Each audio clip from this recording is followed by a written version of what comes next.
Hi, my name is Dan Hale. I am the Resident Risk Manager for Michigan Assisted Living Insurance Services. As Risk Manager, my job is to identify, analyze, and control risk for assisted living facilities. The purpose of this report is to review a few of the fundamental exposures that assisted living facilities face on a daily basis.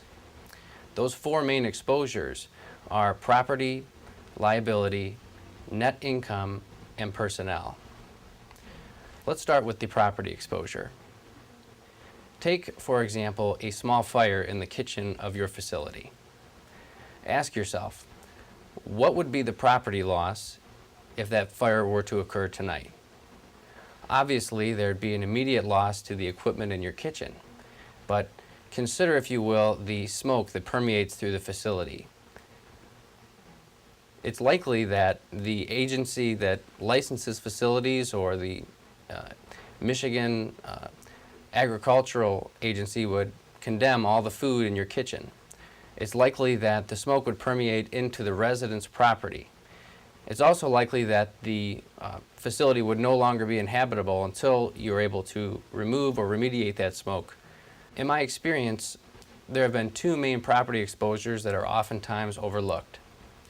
Those are the property exposures associated with valuable papers and computer data. Consider valuable papers. What documents do you have at your facility that would be lost if there were a fire or some other loss, such as a tornado? You may have resident medical records. You may have history of resident care for years and years. What risk management have you taken to safeguard against loss to those documents, and what would you do if those documents were destroyed? The other major exposure is computer data. All too often, facilities fail to maintain an off-site backup of their computer systems. What information do you have on your network that if there were a computer virus, a fire, a water loss tonight, you would not be able to claim tomorrow? The next major exposure is liability. In a few short words, that means people that sue you. The two main ways you're going to get sued are for property damage or bodily injury. Liability expenses form two main elements: the defense costs associated with defending a lawsuit regardless of its merit, and the second is the indemnification expense associated with the damage sustained by the third party. Consider the liability of your facility in administering medications. What do you think would happen if one of your employees administered 4 pills of Valium, mistaking them for Tylenol? What would happen if a resident, as they often do, find their way out of the facility in the middle of winter? What would happen if an employee mistakenly left a bottle of chlorine on the kitchen counter after the conclusion of the meal, and a resident consumed that chlorine thinking that it was a beverage? What if one of your residents was asphyxiated on a bed rail and your employees either failed to monitor that resident, or when they noticed that there was a problem, did not take the appropriate response? While these claims may be dramatic, they are not unlikely. They have occurred. These are claim examples. What steps have you taken in your risk management program to safeguard against these sorts of losses?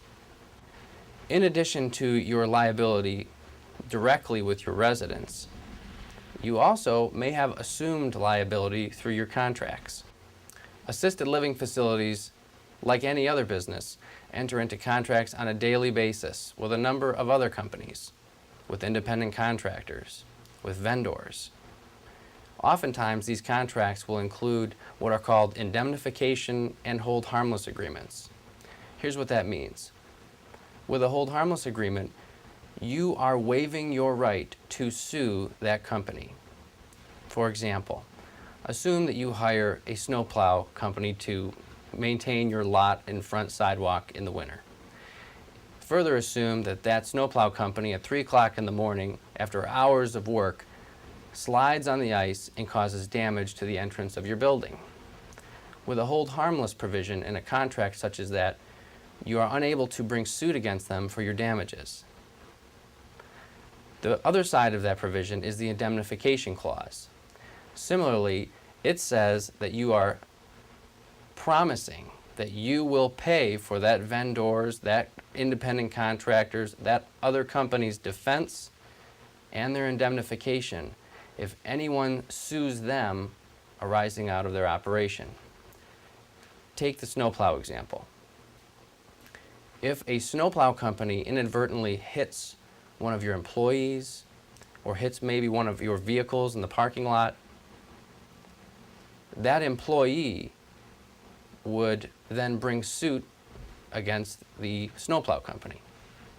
With an indemnification provision, you are promising that company that if a lawsuit is brought against them, that you will pay for their defense and that you will pay for any indemnification. You will pay for their judgment, for their damages that they caused through that provision.